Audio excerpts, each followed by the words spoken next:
Okay, so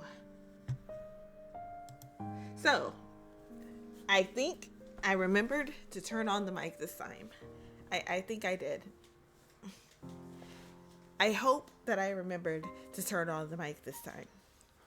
It would be a real shame if the microphone was not on and I was yapping, but it certainly happened before, so it can certainly happen again. But hello, hello, hello. I am back from yesterday. I'm back from yesterday. Yippee. But yeah, we're going to finish up Lake of Voices. Well, at least the root of Lake of Voices. So far, I have successfully saved one person while, not being able to save someone else. Like, I don't know if it's just that I didn't get enough relationship points or whatever to save them. But my fellow soldier, Melee, is gone, and Ray his soul rest in peace. Then again, I did pick up another person, and we had a nice, kind of semi romantic. It was kind of romantic. It was cute. They were awkward. The main character is kind of, very good at being like soldier and professional like, and not as good with her feelings, which is fucking yeah, boy. It's cute. But yeah. So we're going to continue to attempt to keep everybody alive. The guide is certainly not helping with that. He is barely helping with his one job that he does have, which is to lead us on this path across this cursed lake that we probably should not be on. Undoubtedly was a terrible decision to go across this lake that kills people. I don't know that it does anything else but houses monsters that kill people. Like, I don't think there's nothing in it that helps. There's no secret mineral. I don't know why they haven't bombed this place, to be frank. But it's here. We're going to try to survive it. And, that's that for that. I like this game though. I do like it, even though I've had a couple of jump scares and you know, dead, dead homies. Let's see. Anything else I want to take up about before the game starts? I think so. Okay, so I didn't finish it. But Anya Nyabis debuted for Phase, the newest Phase gen. She's like the last person to debut. She is so cute. Like the platonic ideal of VTubers on one end of the scale, the end of the scale that's just cute girls doing cute things. Like, oh my god, she was so cute. Like that, I can't even do it. Like I can't make my voice like that cutesy. Then let me say, I'm saying this in awe and respect. Like, you know, I think there's kind of, I guess, I don't know, maybe a scale or like what is that thing? It's a chart. It's a pie chart. No, not a pie chart. But when you compare, like, certain VTubers, you kind of got the cute ones, and the sexy ones, and the weird ones.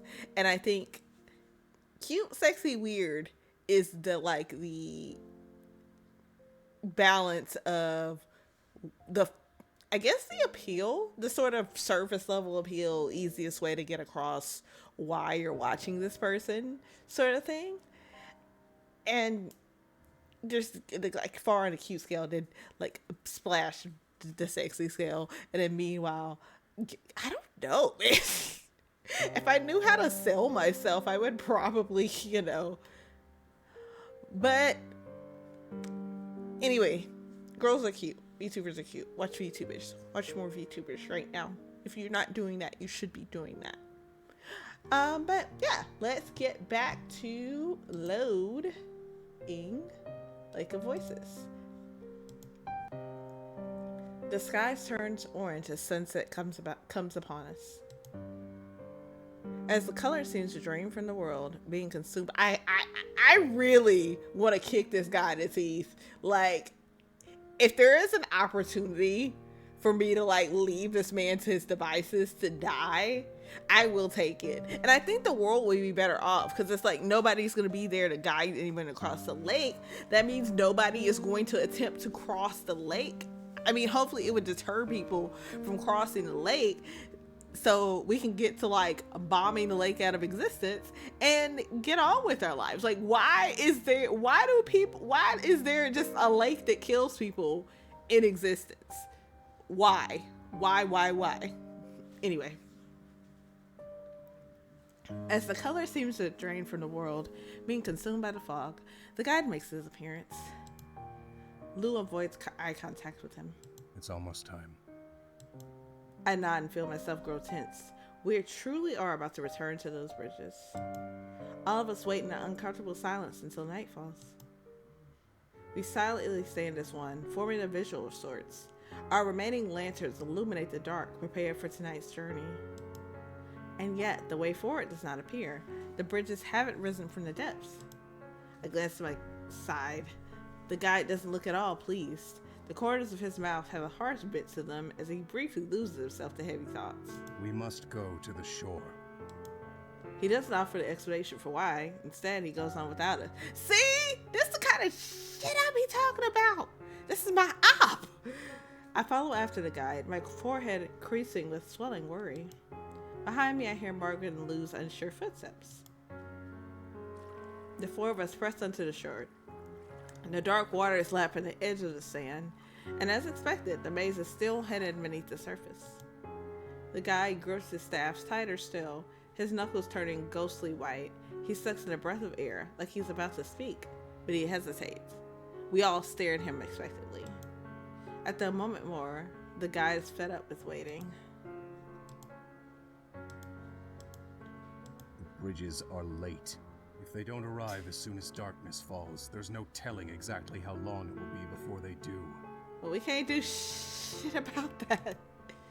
Lou doesn't say anything, often stare at the ground with an obscured expression. Do you believe we will have enough time to cross? Time is by far the least of our worries.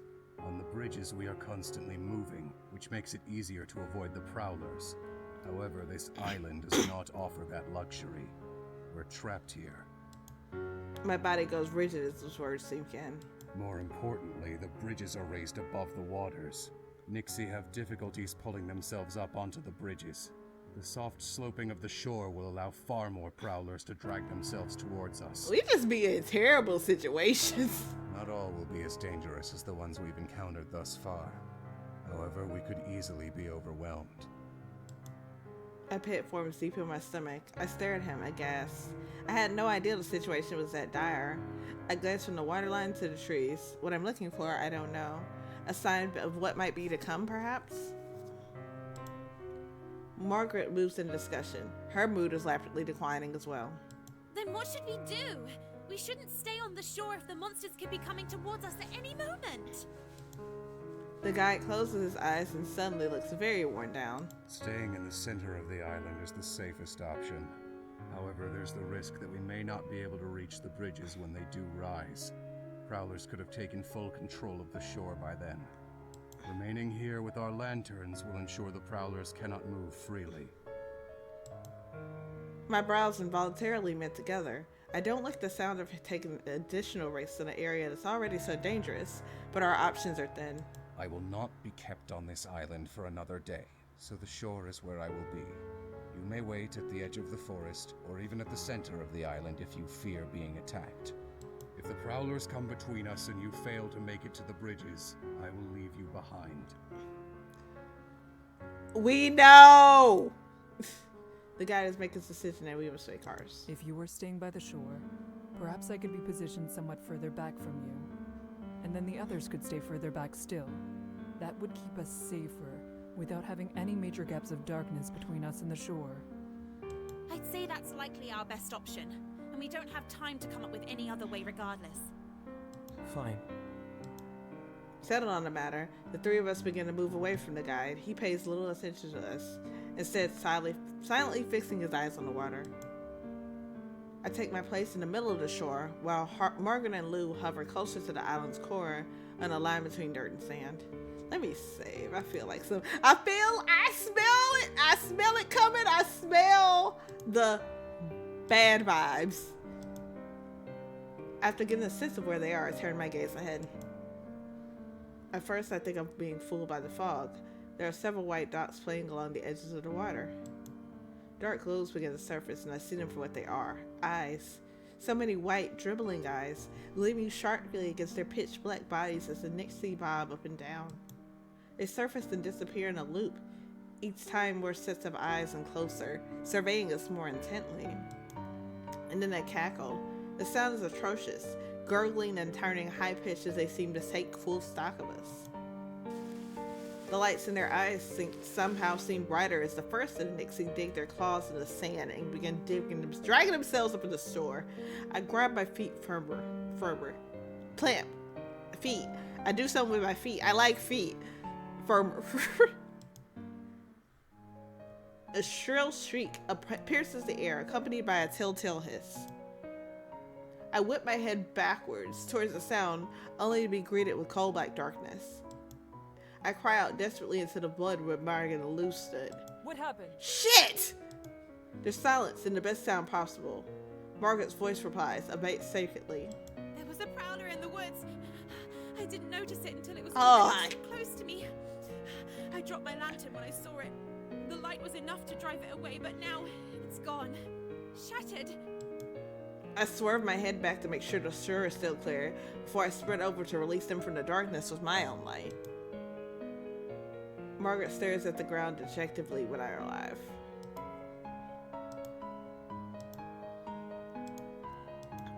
Lou stands nearby. He avoids eye contact by awkwardly looking away as I approach the two closer. We can make a small fire for light. Margaret sniffles loudly. That may work for now, but what will we do once we're back on the bridges? I mean, I guess we can try to jerry rig a torch. I know I don't last forever, but We will manage. I speak firmly, trying to assure her. I can't even guess how effective the attempt was. Lou, please, clear some space while I gather kindling. Lou looks startled at being addressed, but quickly nods and gets to work. Pushing away at leaves on a small patch of dirt. Margaret moves to help him, though she still looks terribly upset. I feel awful. It wasn't her fault. We dig a few inches down the sandy stubble before making an edging with the rocks to start the fire from giving us a repeat of last night. I layer the fuel quickly and I light a match at the base of the pit. Margaret strokes the fire with Lou looking on.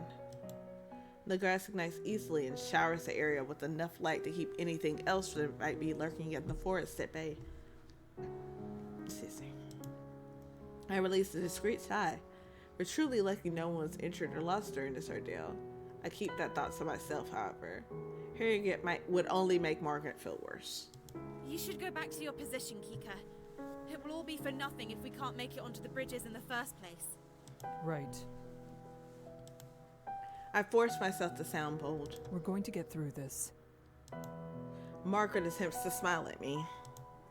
Lou boos her empty expression for a moment, then turning to move towards a nearby tree, he easily scales it. Absolutely puzzled, Margaret and I watch each movement as he lifts himself on his birthday. I figured there's not much of a chance any Nixie will get a hold of me here. They won't climb. His voice is lighthearted with an easy confidence. Well, I won't bother trying to argue with that logic. Margaret is shaking off some of her sorrow, being in a better mood now. I smile to myself. I'd like to believe that Lou will truly be safe from those predatory creatures this way. With the two of them doing as well as they can be, I cautiously back up to my original position. I return my full focus to the shore. As we feared, this is becoming a pressing situation. More prowlers rose from the waters while my attention was on those two. They surrounded the guide on both sides. The only way to gain distance from them will be to delve further into the island, but yet the guide shows no signs of giving up his position. He remains where he is, resolving to keep all the monsters near him and his sight. I grow more unnerved the longer I watch this. The guide seems impervious to the dangers of Sinlos. This is the first time where I can't tell whether he will continue to be as fine as always or no. Not. It's a distressing notion. As they creep ever closer, I can't stay silent any longer. Your safety is most important. Consider retreating. He doesn't face me but replies, I cannot do that. Nixie recognize signs of weakness. Backing away will only increase the odds of them attacking. I grip my lantern tighter as I swallowed hard. What can I do? As if to answer my own questions. A thought whispers into my mind and I look down at the lantern in my head. I can throw it. As long as I don't let it go too far down the shore, it doesn't seem possible that a Nix could take it. But if I do lose the lantern, especially if after Margaret lost hers only moments ago, then I can't act rashly here. The guide has managed through every situation we've been through, as well as countless others we did not bear witness to. I resolve to continue with what we planned and keep my position. Without flinching, the guide keeps hold as our position on the waterline. I periodically switch between watching him, the others, and the rest of the shore. As I stand before us, there's a stinging groan. Was that the guide? It can't be. I stand rigid and sought. A painful tingling sensation going down my back before whipping around and face the truth. He's crouched low on the ground, staring forcefully at a group of Nixie head on. There's a whole nother group of monsters rapidly crawling back into the water. Hey! I step forward with a shout, but he puts one hand to halt me. I do not go no further. I and those creatures emotionally watch for what he will do. His fingers curl tightly around the other half of his staff. I did not say please. His staff. Oh my god, this is such a tense moment. Oh god. Anyway, with great effort, he begins to rise to his unstable feet. The moment he's fully upright, the guide aggressively swings his lantern at the approaching Nixie. He catches them completely off guard, and they scatter to rejoin the rest in the black depths. The guide couples back into the sand unceremoniously. I can hear his ragged breaths as he regains his composure. He tugs at one side of his cloak, bringing closer around himself. It covers up a growing stain creeping through his right pants leg. Even while collapsed, he seems compelled to hide his fragility. Is that admirable or saddening? I do not know anymore. The guide roughly pulls himself back onto his feet and forces himself to remain standing. The rest of us must remain strong as well if we are to survive this night. Gripping my lantern, I watch over everything and everyone in sight vigilantly. ... After an untold period of time, the water began to stir. There's an unusual gurgling, a sound I never thought I would be this relieved to hear. Slowly, creakily, the bridges make their nightly appearance. Sinlos is an overwhelmingly cruel environment.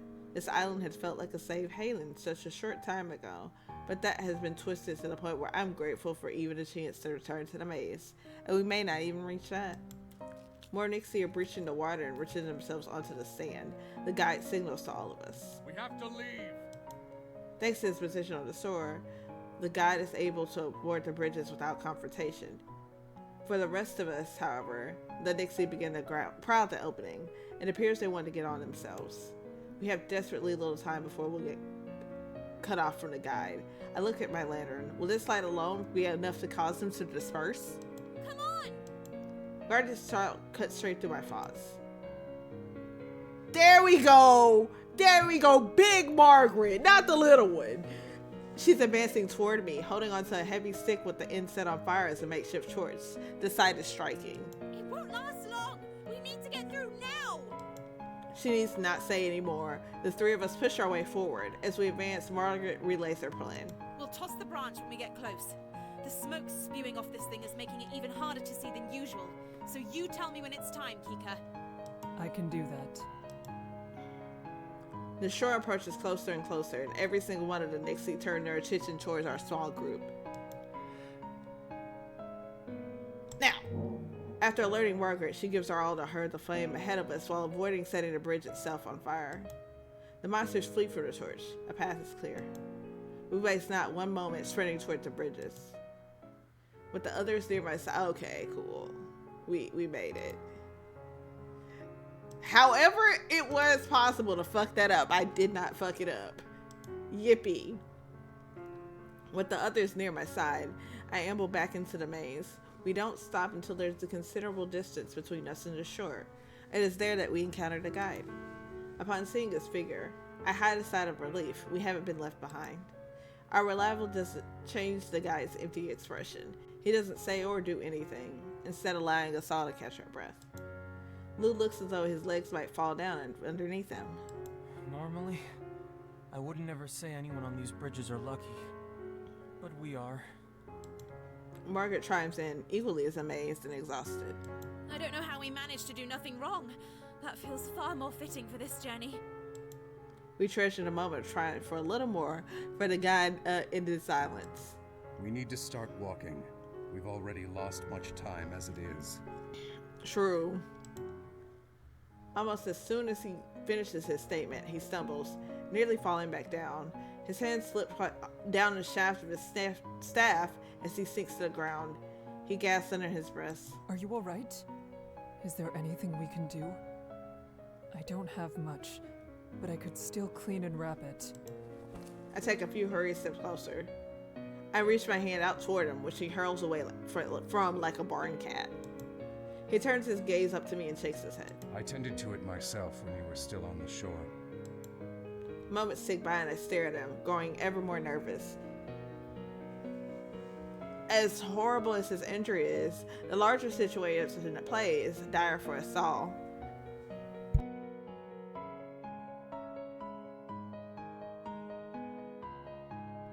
It is a weight bearing down on each of us, threatening to bring the entire group to its knees rather than only our lead.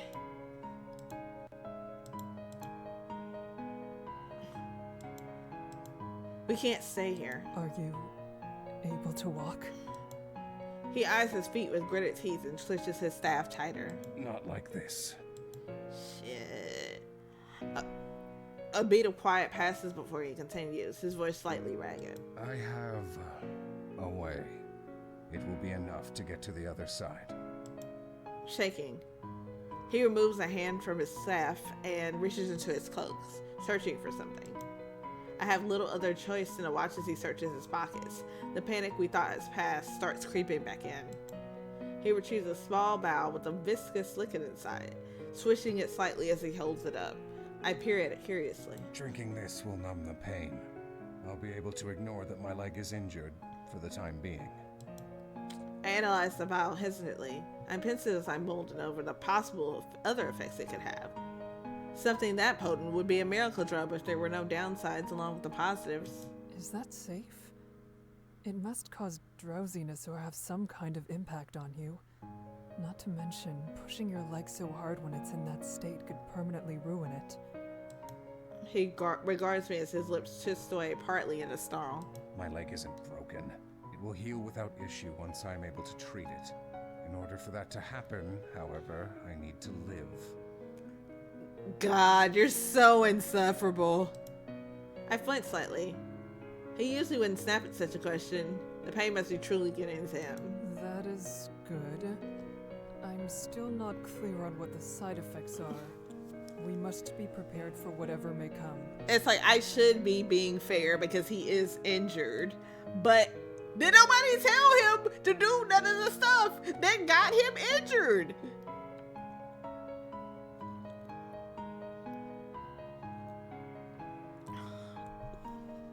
Oh my gosh.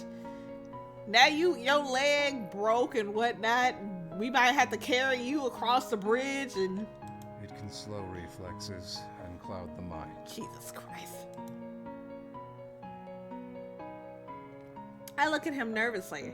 I'm not at all comfortable with the sound of that. Margaret quietly gasps, bringing a hand to her mouth. Lou gazes on with an empty expression on his face. The guy heaves another sigh, though with the pain makes it sound more akin to a groan. He's still impatient with the group's delays as the time marches on. I will only be taking half a dose. It won't ease all of the pain. However, it will reduce the odds that I will be notably impacted by any adverse effects. I know how you feel about others coming close to you, but is that truly the best solution to a situation like this? You need to be clear-headed here. Margaret looks at the bottle and at him separately. I can't walk without it. One of us could help support you. Even if you worry over another person being nearby, putting up with that seems more reasonable than losing sense of what's going on around you. He doesn't look like Margaret at all as he pries the cork top of a vial and downs a portion of the contents. Margaret can't suppress the surprised cough that escapes her mouth. We were still discussing this. The guy continues not to acknowledge her at all. Margaret silently fumes to herself over the ordeal. Lou looks down the bridge quietly, still almost entirely uninvolved in the events involving him. You know what? I'm not even mad at Lou at this point. This seems like the easiest way to get by, because, like, good lord. Good grief. The guy softly rests his forehead against the side of his staff. His eyes droop slightly as he relaxes his muscles briefly. He waits patiently for the medicine to kick in, forcing the rest of us to do the same.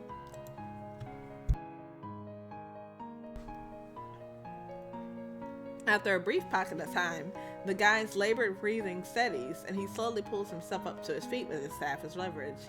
Despite stumbling slightly and trying to get it up, the spike of energy he's received from the medicine is almost noticeable. Finally, he addresses Margaret's points. The odds of making a mistake with my reflexes dulled is far lower than the odds of something going wrong with one person holding up another who can't even stand on their own. If the bridges start to sink, if we're attacked, if one simply misplaces their footing and slips, both people will likely go down together and never get back up. And as I've stated, we've lost a great deal of time. No one could carry my weight without being slowed down. Now we must begin the journey again if we wish to reach the other side. Figures. He states this firmly before turning his back to the group and walking away. Margaret purses her lips tightly and looks at the guide's retreating form rather unpleasantly. Still, she makes no further attempt to argue. It's already been decided. We can do nothing but follow. I can still see him limping. I can't deny it's worrying. He's already taken half the medicine. Would taking enough to properly walk be so much a risk? I begin to follow after the guide, and the two with me follow behind, making sure to stay within the safe harbor of my life. Like, I'm not surviving this scenario. This is why I'm not getting a scenario where I have to, like, move fast, go the right direction, make sure I'm at the right pace with everybody, and be lucky. It's just not a situation that I would be able to make it through. I'm sorry. Not a horror movie I'm living through. Once I'm near him, I notice that he isn't becoming more stable in gait. I ponder over whether I should mention my thoughts to him or not. I bite my tongue and let the thought go. Now is not the time to be making even more of a fuss. The guide knows how to manage these types of situations. Creating another discussion will waste more of our time and accomplish nothing. It's already been settled and I need to keep it that way. Our group moves at a much brisker pace than the previous night. After the exchange that just took place, the mood has sunk low into a murky pool. Not a word is exchanged between us. The only sounds that accompany us are the whispers of the demons in the lake and the pounding of our feet hitting the wood. After some time, we encounter a strange bridge. The odyssey is noticeable immediately.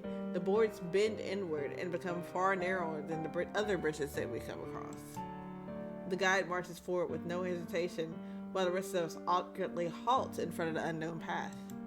He calmly walks in the center of the board. Halfway there, he begins to wobble. I suck in a breath as I can only watch. To my relief, the guide is able to steady himself and make it a wild way across without another hitch. Now it's our turn. Ah, shit. This is gonna be one of those crossing things. Now it's our turn. And with only a single ladder shared between us, we have to be careful how to cross without leaving anyone in darkness. I will stay in the middle. One of you will lead while the other goes behind. I ponder over what position to take. The person in front could potentially stall the others or bump into us. So it seems important to send someone capable of crossing without stopping. Yet it also might be better to send someone who could possibly be left behind first to ensure that doesn't happen. I look over to my two companions, who also seems pensive over this decision. None of us want to make the wrong choice. I hope dearly to myself that we're exaggerating how dangerous crossing this bridge will be. If no one has an opinion on the matter, I would like to go last. It would be easier for me to match someone else's steps than to walk without a lead. Louis surveys the bridge nervously as he brings his hands together. I think I could go first. Margaret gives him a weak smile of appreciation. With the order decided, we carefully make our way across. First, Lou tentatively stamps on a narrow bridge. A few seconds later, I follow after him, and after a pause, behind me, Margaret also starts going across. As we enter our way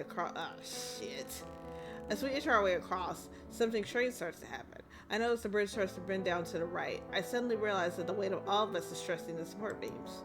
The others have noticed as well, as sounds of alarm resound from both me and behind, in front of me and behind. Ooh, now this I don't know how you would resolve.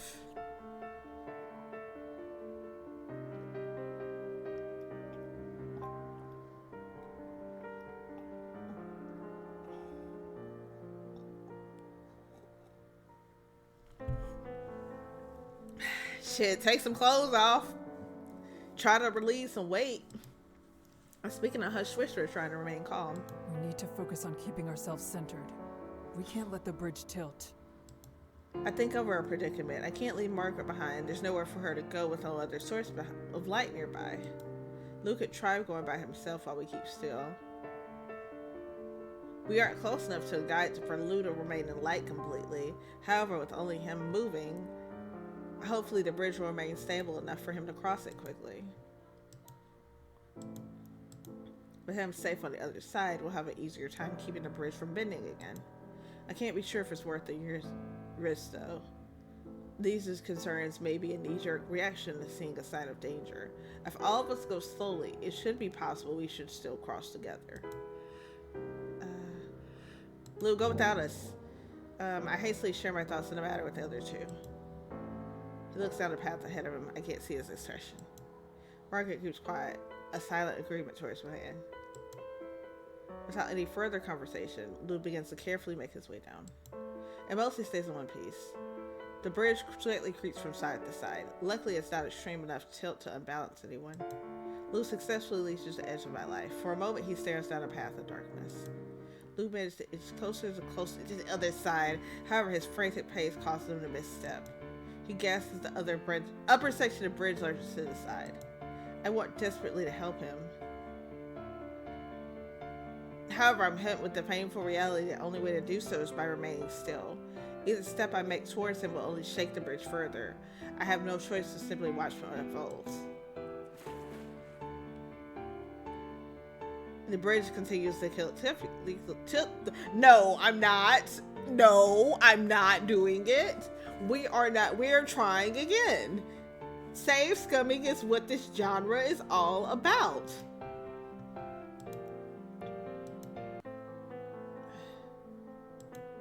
So let's try the other way. Let's, I don't want to stay here. What if it breaks? Yes, we need to move forward. If someone notices the bridge bending at all, they need to slow and tell the rest of us. Both of them nod, and so we begin inching our way forward.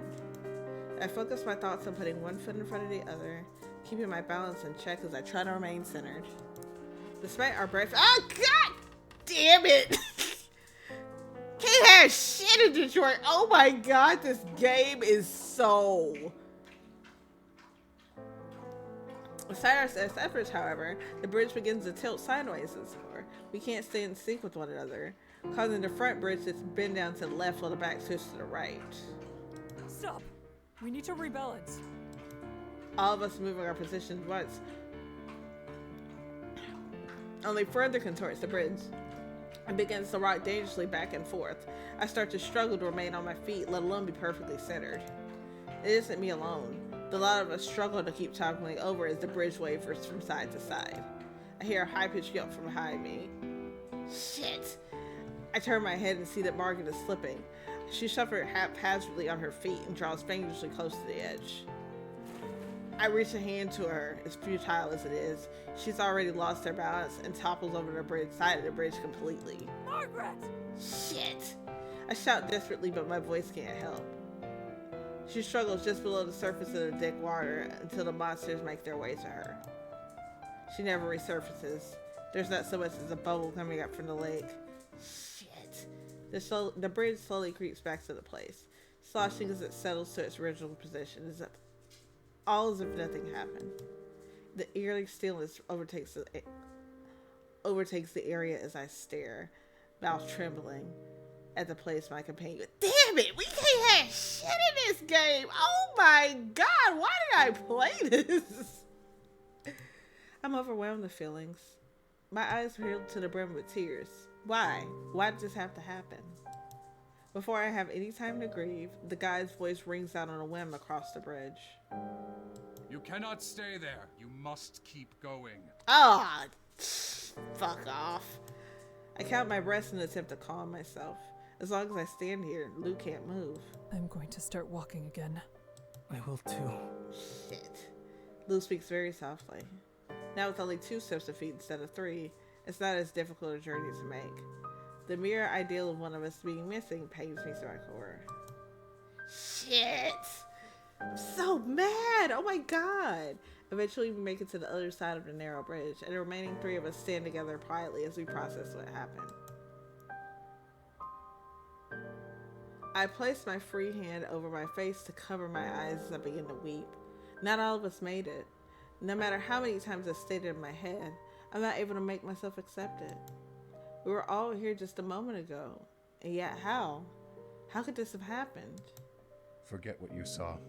As of right now, nothing matters except for the fact that we have yet to reach the shore. Morning will arrive soon. We must continue. Damn, this game. This game. I can understand the words. I need to keep myself together until I reach the shore, but yet it seems impossible to actually do. Everyone's being lost one by one. I can't take it. It's like, excuse me.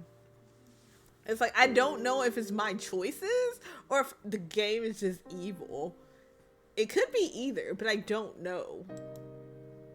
Lou gently places a hand on my back and whispers to me quietly.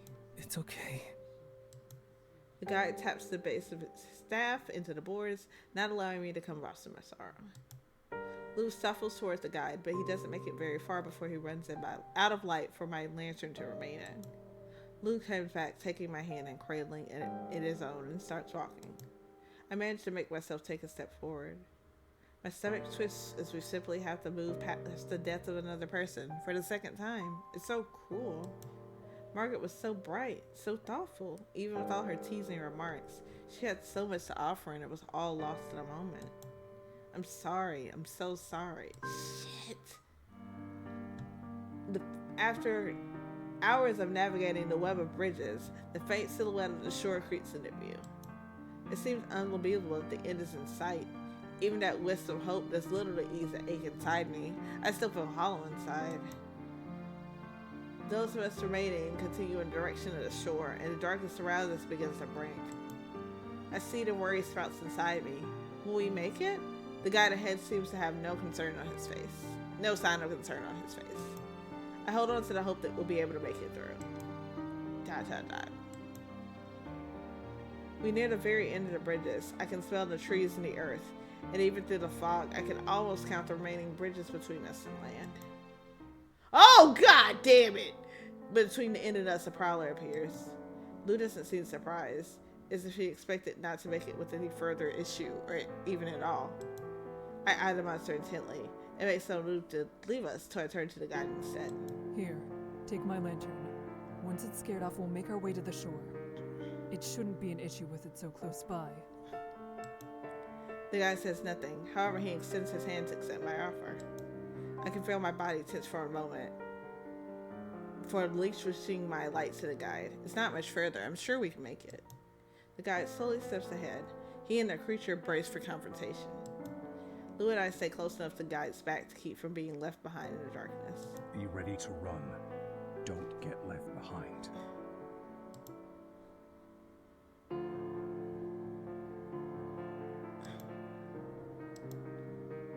Like, it's so simple, but the thing is so fucking creepy.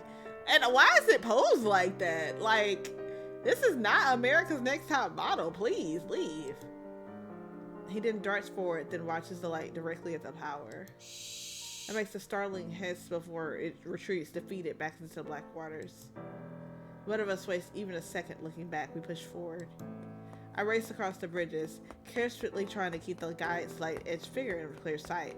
I run as fast as I can manage without slipping on the boards.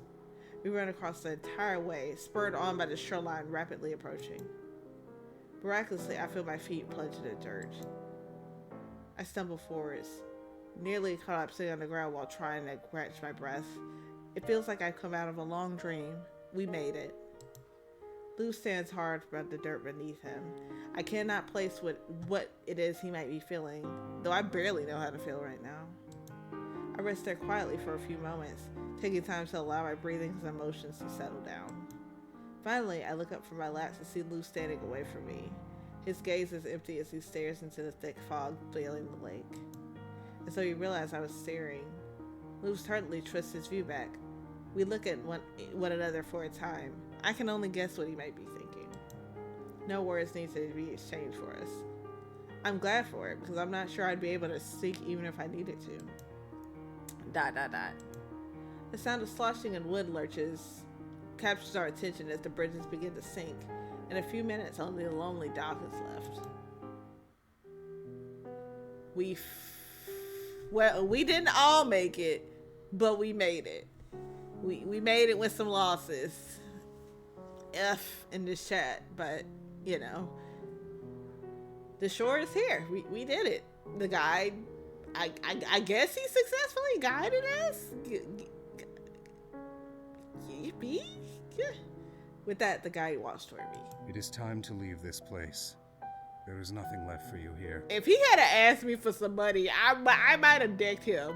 I might have, like... Upon being addressed by him, I rise to my feet.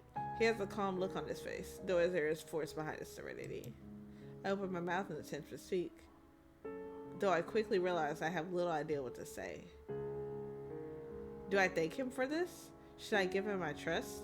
Was our survival because of him or despite him? Even now, I can't know for certain. I know my vote, but this ain't about me. This is about her, so. And then the fog gets moved from my thoughts. After everything that's happened, it becomes clear. I harden my face to match his serious disposition. There is something he's certainly right about. This lake isn't a place to linger. Going around and around in circles will never help. We cannot submit our lives or our minds to sinless. For better or for ill, there is only one person that can help those once they're within his glass. The guide. If he were removed, the place would be no safer. What I must do if I truly want to defend others is to keep them from coming here at all. When I turn to my village, I intend to make that information acutely aware to our elder. For that must happen, we must leave. That's what I'm talking about. Tell them people do not come to this fuck ass lake. It is not your friend. It is not a fun vacation spot. It is not a good way to get places. Goodbye. His eyes narrow as he looks over me. I begin to feel uncomfortable under his scrutiny, but for a moment I could swear I noticed him smiling slightly. However, it can easily be the trip of the morning sun. I look away to face Lou, not wanting to get caught up in this any longer. He catches my eye on him and looks back. Lou opens his mouth, however, no words come out, so he shuts it again. The two of us stare each other down awkwardly. After another brief moment, he gives me a shaky smile. Goodbye. And, thank you. He backs away from me slowly at first, studying my face deeply one last time before turning around completely and darting into the forest. I feel so caught off guard from the action, but by the time I recover, he's already gone. I recognize that he probably needs some time alone to process what happened. He's safe. He's alive. That's all that matters. Despite the firmness I so intently tried to have, my heart starts to waver. But Melee, Margaret, they're both still here. I wish to give them a proper farewell. I want to do something. My eyes begin to water, and I almost turn back around. No, it is done. I need to remember that. They would never want me to describe their lives to Sinlos. Nothing would disgrace their memory more. I will keep them in my thoughts without allowing the lake to poison me. With my steadfastness truly regained, I marched into the light with no hesitation. With a solemn heart, I at last reminded Hedner. They were grateful to see me, for it was a desperate situation indeed. The urgency meant that my mind was occupied with other matters. I worked tirelessly to aid Himmler's own guards in approaching back the brigadiers. But during the moments of calm, and when the sun went down, I remembered the lake. The villagers arrived when I arrived on my own, but it did not take them long to attest what must have happened to Bamile.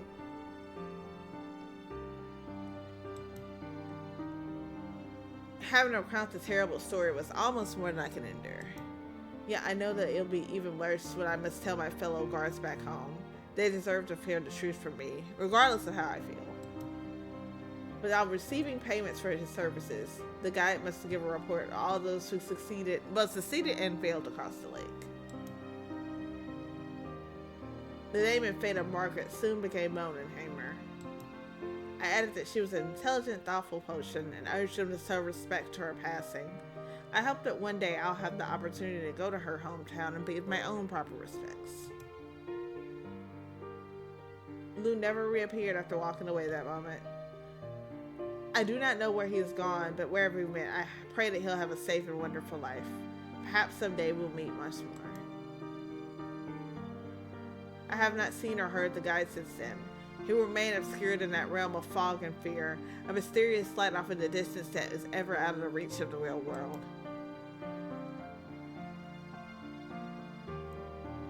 I worry about when I must return home to my usual life. It'll be difficult to continue as things were before. One thing I must know for certain is that the village elder must be told that no one is to cross Sinlos again. I've already told the Heimer leaders the same. That a single person should have to experience what we did. His darkness will remain with me through the rest of my days. Though so much was lost, I try to believe that our lessons will keep others from suffering the same way, and in the end, something will be gained. Lake of Voices. Good game, but I still ended up by myself after all of that. By myself, alone, alive, traumatized, by myself. What the hell, man? Welcome to the bonus event session. There are 3 bonus events in total. One does not include stories, so there's 2 to do. The first event is unlocked by getting any ending where Kika crosses Sinlos and reaches the other side alive. The other events are unlocked by getting a specific ending. Right now you only have 1 event unlocked. We hope you enjoy it. I'm running. I keep running and I'm running and I can't stop. If I do, then... Ah! It all happens in an instant. I'm suddenly falling forward, my feet slipping from beneath me. I hit the boards and everything goes flying. Not that. Pardon. Alright. Excuse. Alright? Bits and pieces of sounds make my way into my ears. I can't understand what they mean. All the noise is starting to rouse me from my sleep. My groggy body protests. I'm not ready to wake up yet. Hello. My silent pleading does no good, and what I now realize is a voice calling out for me continues. My heavy eyelids is flutter open. Oh! You're awake. Thank goodness. I rub the back of my head while sitting up and taking in the surroundings. Oh! A man stands before me. He is tall, with slender fingers. Okay. And the most enchanting eyes I've ever seen. Okay, we're rizzing up the crawler. Kika is not ending up alone after all. W. He extended a hand out of my direction, offering to help me up. I nervously accept. Thank you. It is no trouble. I couldn't possibly leave a lady alone out here in a state like that. Who are you? My name is Dillards. My eyes watered. It's such a unique name. I can't help wondering if it's foreign. I'm Kika. Well, Kika the Steadfast, but I don't want to brag about having a title. The elders of my village just gave it to me because I do so much for them. How remarkable. Not really. You are too modest, Kika. Tell me, what brings you out to this neck of the bridges? I have to assume it's not for the fine scenery. I do hope the darkness of the night covers my cheeks, which have to have gone red by now. Dillard makes for some very fine scenery, and he's charming too. Somehow, I can't seem to remember. Everything before you got here is a blur. I'm terribly sorry. In that case, I suppose you wouldn't know the way to the store either? No. I could escort you there, if you wish. I would appreciate it. Then escort you I shall. Thank you. The two of us begin walking side by side. It's embarrassing to stand so close together, but the bridges aren't too wild, and it's still nice. I sneak a glance at him. Dillard? What were you doing before coming across me? I was merely taking a stroll. I see. I'm sorry if I interrupted you. You have done no such thing. In truth, even if you had not needed my assistance to find your way back, I had hoped to invite you to join my walk regardless. Dillard. ... We walk in silence, enjoying one another's presence. So, Kika, can you remember anything else? I'm not sure. Can you tell me about yourself instead? What do you do for a living? He chuckles and I blush. I hope I didn't seem too eager. I don't have a career per se. I'm quite self-sufficient. There's no need for me to go out and work to support myself. He is free from the waging cage! Green flag! I see. I do enjoy taking my time walking these bridges and encountering all the unique individuals that do the same. Do you usually take walks with them? No, this is the first time. Somehow it felt like I couldn't leave you alone. I see... ... Much too soon the shore comes into view. One of the old boards in the deck breaks as I step on it. I begin falling backwards. My eyes shut and I brace for the impact. But it never comes. My descent was stopped by something sturdy. I cautiously open my eyes again. Blurt caught me, and I'm being held in his arms. Thank you. You're welcome. We're so close. He's like, when we're looking at this like this, he's kind of kawaii. I don't know. I'm kind of feeling it. I'm kind of feeling the romance. I'm feeling the spark. Kiss him. I lean in, removing the little distance remaining between us. Kiss. We court quickly, both bashful. I appreciate you walking me back. It was my pleasure. ... Sadly, I must return now. Farewell, Kika the Steadfast. May our past in this maze called life cross again. Yes. All I can do is watch as he disappears in the mist. Goodbye, Dillard. After that, I went back to my normal life. Sometimes it seemed that time where I kissed him under the moonlight was just a dream. No. I have to shake up such thoughts. I have to believe it was real, and one day we will meet again. And no matter what happens, I'll always remember that magical night. Best ending! Thank you for playing! Yippee! Well, you know what? I did not, after all, end up alone. I met Dillard. It may have been a dream. It may have been a fantasy, but we did kiss under the moonlight and he caught me and it was so romantic. It was so romantic and beautiful. I'm assuming it was a he. It could have been a girl. I'm not opposed to that.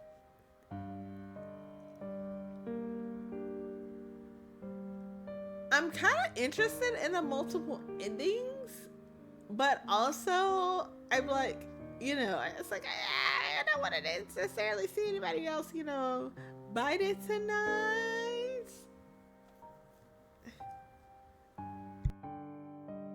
I mean, the game has the premise that not everyone's going to survive it, but that doesn't, it's still kind of sad.